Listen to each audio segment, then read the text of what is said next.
भाईजान कुछ अर्सा पहले मैंने शो के एंड में जो एक कोटेशन हम पढ़ते हैं तो उसमें कोई दिल आज़ारी की बात की थी। तो मेरे एक दोस्त ने मुझे ख़ास तौर पे तवज्जो दिलाई। उसने कहा कि यार दिल आज़ारी पे ज़रूर बात करना अपने शो में। तो मैंने कहा हम अक्सर करते हैं और अपने शो के दौरान भी इस बात की पूरी कोशिश करते हैं कि हमारे किसी जुमले से, किसी बात से किसी की दिल आज़ारी ना हो। कहने लगा नहीं, मेरा ये मतलब नहीं है। मेरा मतलब ये है कि हम आम तौर पे दिन में अपने दोस्तों में, अपने अजीज़ रिश्तेदारों में, अहले मोहल्ला में जब चलते फिरते हैं, बात करते हैं तो अनजाने में कितनी लोगों की दिल आज़ारी करते हैं। तो मैंने कहा जरा खुल के बात करो आप। तो खुल के बात करूंगा तो ये करूंगा। कहने लगा मेरी उम्र अब 35 साल हो गई है। बंदा कहने लगा मेरी उम्र 35 साल हो गई। कहने लगा कि मैं तुम्हारा दोस्त हो ना वो ये कहो कि मेरा को भतीजा या बच्चा चलो यार, छोटे भी दोस्त ही होते हैं। अच्छा, वो कहने लगा कि मेरी शादी मैंने आज तक नहीं करवा सका। इसलिए वो कहने लगा कि मेरी पर्सनल रीजंस ये हैं कि मैंने अपने बहन भाइयों की शादियां की हैं, तो मैं माली तौर पे मेरी इतनी इस्तात नहीं है कि मैं अभी शादी करवाऊं, खुद कर लूं। मैंने बहनों और भाइयों की शादी की। बात कहता है कि मुझे दिन में कम से कम दर्जन भर लोग ये जरूर पूछते हैं कि शादी क्यों नहीं करता पिया।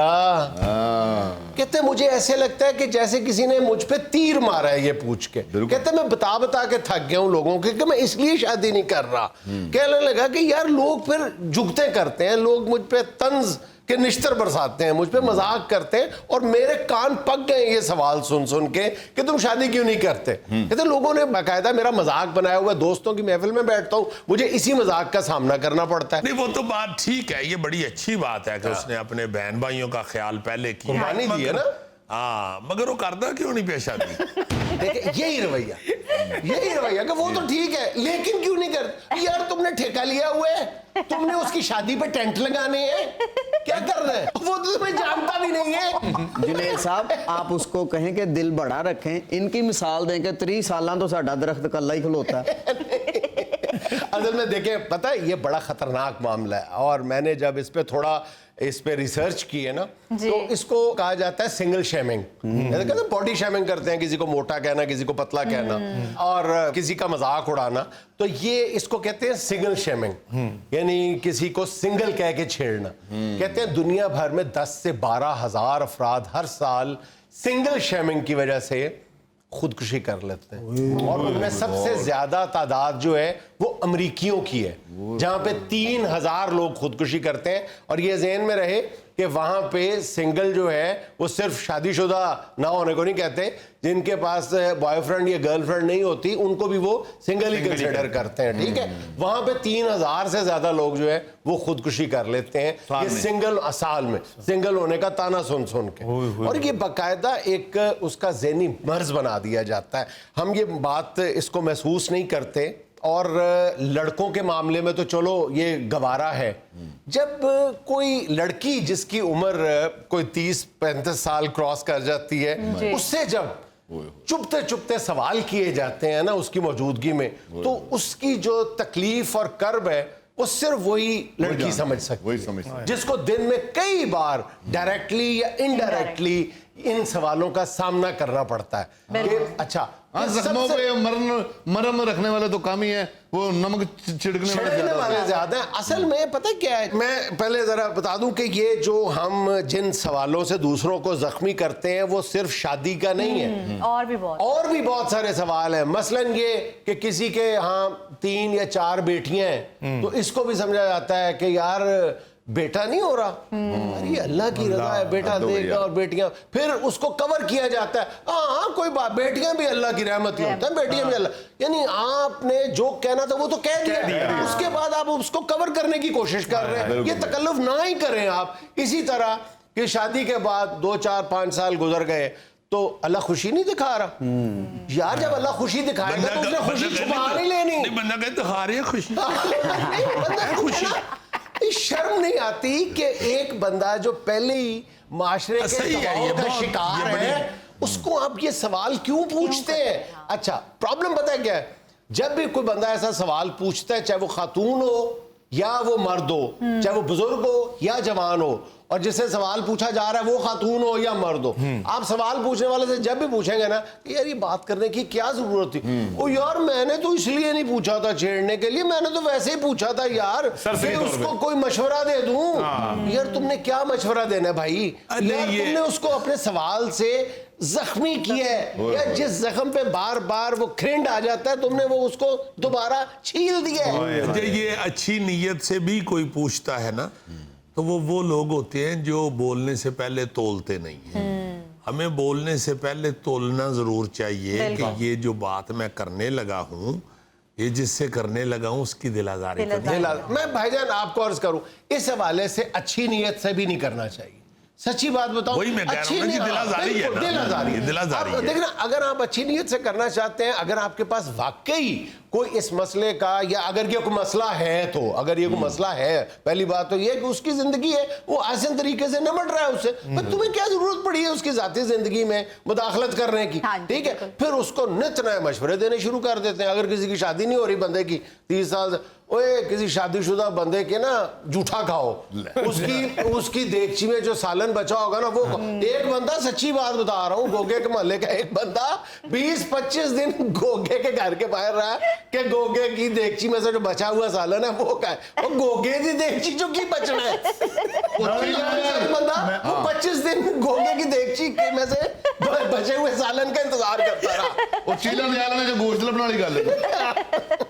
नहीं, वाकई ये बहुत ही बुरी बात है। ये मतलब छोटी छोटी, ये मुझे खास तौर पे ये जो फिक्र है ना कि आपकी बेटियां ही हैं, बेटा ये बहुत गलत, इंतहाई घटिया फिक्र है। अब हमें इससे निकलना चाहिए। अब जो बेटियां हैं वो किसी सूरत भी आप ये सोचना छोड़ दें कि वो बेटों से कम। ये नहीं कि बेटियां बड़ी सोशल वर्कर हो गई हैं या बड़ा काम कर रही हैं लाइफ में, नहीं। वैसे ही आपको ये अवेयरनेस अब हो जानी चाहिए कि रसूल पाक सल्लल्लाहु अलैहि वसल्लम ने बेटी ही पाली है, अल्लाह पाक ने उनको बेटियों से नवाजा है।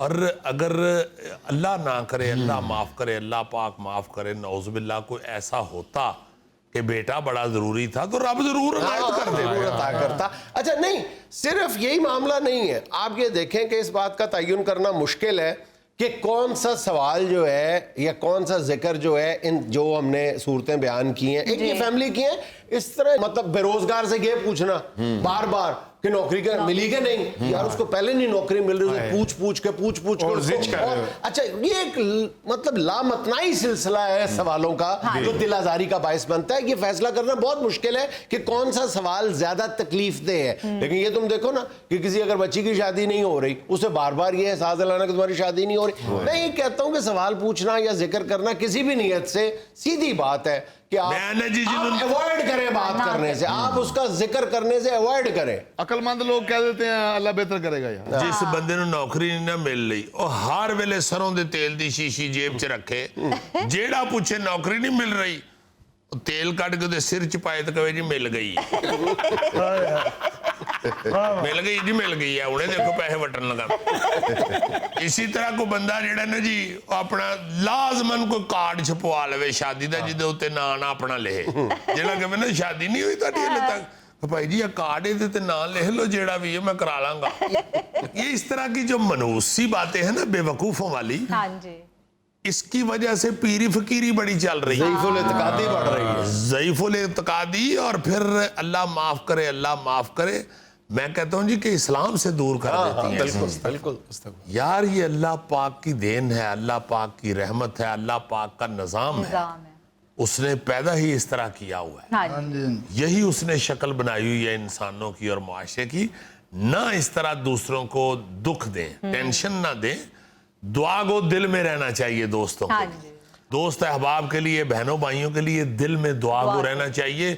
मैं हैरान हो गया हूँ बाखुदा एक पढ़ के वाकया कि रसूल पाक सल्लल्लाहु अलैहि वसल्लम को किसी ने आके कहा कि हजूर दुआ फरमाइए मेरा बेटा नहीं मिल रहा है जी। तो पास बैठे हुए एक सहाबी जो थे उन्होंने फरमाया जी कि इनके बेटे को तो मैं जानता हूं, मैंने देखा हुआ है, वो फलां बाग में खेल रहा है बच्चों के साथ। तो जब वो रसूल पाक सल्लल्लाहु अलैहि वसल्लम के पास बंदा आया हुआ था, वो उन्होंने दौड़ लगा दी उस बाग की तरफ। तो सरकार सल्लल्लाहु अलैहि वसल्लम ने उनको बुलवाया कि इसे वापस बुलाएं। वो वापस आए तो उन्होंने कहा कि कहाँ दौड़ पड़े हो, ठहर जाओ। कहते जी वो मेरा बच्चा मिल गया। कहते ठहर जाओ, इसीलिए तुम्हें बुलाया है, ठहर जाओ। इस वक्त तुम बहुत जज्बाती हो बच्चे के लिए।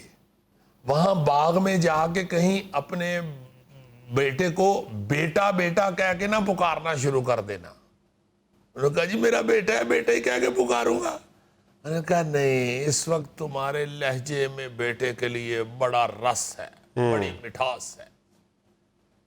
जिस प्यार और मोहब्बत से तुम उसे बेटा बेटा कह के पुकारोगे, हो सकता है कि कहीं बाग में कोई यतीम बच्चा खेल रहा हो और उसके दिल में ये एहसास पैदा हो कि आज मेरा बाप होता तो वो भी मुझे इस तरह पुकार। देखिए ना जरा कि हमारे मजहब में तो एंड तक सिखा दिया गया है। दिल आजारी से बचने का तरीका है ना कि किसी ना किसी अंदाज में दिल आजारी से बचो। असल बात यह है कि हम तो बहुत आगे की बात कर रहे हैं। हमारा माशरा तो अभी पस्ती की उस स्टेज पे खड़ा है जहां पे किसी के अगर 2-4 साल किसी की औलाद नहीं होती ना, तो लोग बच्चा उसकी गोद में देने से गुरेज करते हैं। जी बिल्कुल। अंदाजा करें कि हम क्या मैसेज दे रहे हैं। दिल आजारी तो छोटा लफ्ज़ है, हम तो उसको रोज कत्ल कर रहे हैं। जहां सालन की हंडिया की खुशबू को छुपाने के लिए कहा गया है, इससे ज्यादा और क्या सबक हो सकता है दिल आजारी से बचने के लिए। दिल आजारी ना करें किसी की, बचें इससे।